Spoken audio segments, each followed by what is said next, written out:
Then go to Windows Settings and choose System, Offline Maps. You'll come to a screen that lets you browse through all the continents of the world. Click Download Maps, and from there, click the continent that has a map you want to download. You can either download a map of an entire country, if it's a relatively small one like Belize, or you can choose a region of a larger map, for example, Canada. So here we're choosing Canada. We're going to choose British Columbia.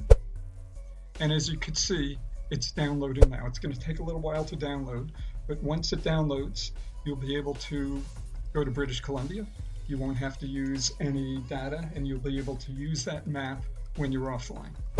My favorite new feature of Mail is its ability to create a single unified inbox from multiple accounts. It's simple to do. Here's how to do it in Mail. Select Settings, Manage Accounts, Link Inboxes. You'll see all of the inboxes that you have from multiple accounts. Click each of those accounts. Give it a new name if you want. Then click Save. And from now on, what you'll see is all your mail in one inbox rather than two. And from now on, if you want to create new mail, you can choose which of the accounts you want to send it from, even though it shows up as a single inbox.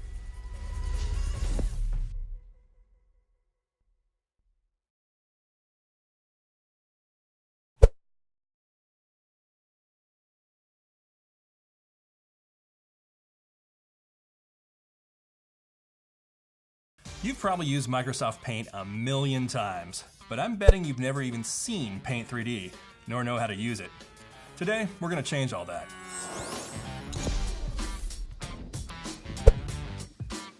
Microsoft's Paint 3D will become available in the Creators Update later this spring, but if you're part of the Insider program, you can start using it now. What I'm going to show you today is how to make a simple scene in Paint 3D, creating some digital objects, painting them, inserting them in a scene, and even using Microsoft's cool community site Remix 3D to save us some time. We're going to skip the introduction videos for now, but I'd recommend you take a look at them when you have a moment. Let's go ahead and start a new project.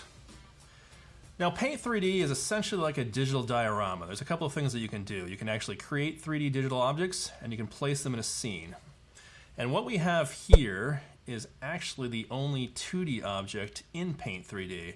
This is the canvas, and the canvas is our digital backdrop. So what we can do is we can actually draw on it. Let's go ahead and draw a little wave background here, and we can paint it as well. But we're not actually here to create 2D objects. We're here to create 3D objects. So let's go ahead and get started. Now, if you're creating a nautical scene, the first thing we'd like to do is to actually sort of extend the sea into the 3D space. So the first 3D object we're actually going to make is going to be the surface of the sea. And what we're actually going to do first is create a 3D cube. And you can see you can rotate it here. And to create the surface of the sea, we're actually going to shrink it down to essentially a flat plane, and then expand it, and then just again sort of shrink it down here. Now, if everything gets a little bit too compressed, there's a zoom button down here, and you can actually shrink that down. What we're going to do is we're going to actually put our sea here.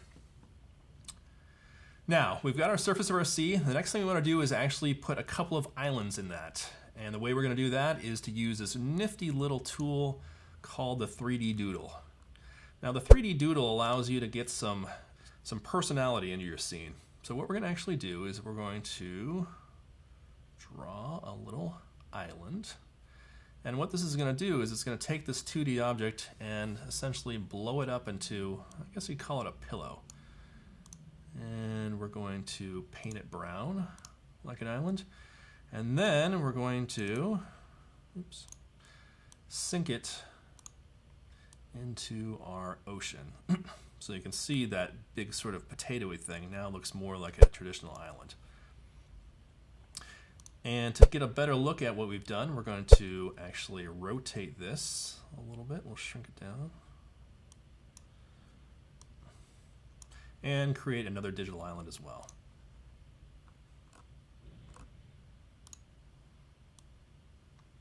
Create something a little bit more like a banana shape. Tighten it up, put it over our surface, paint it.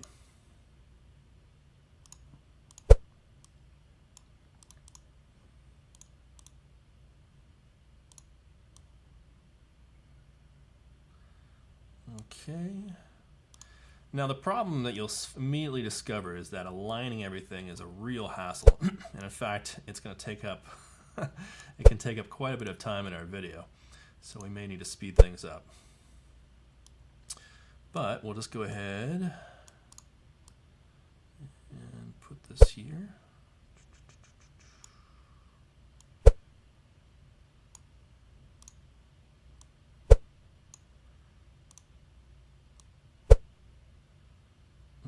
And we've created a second island just like this.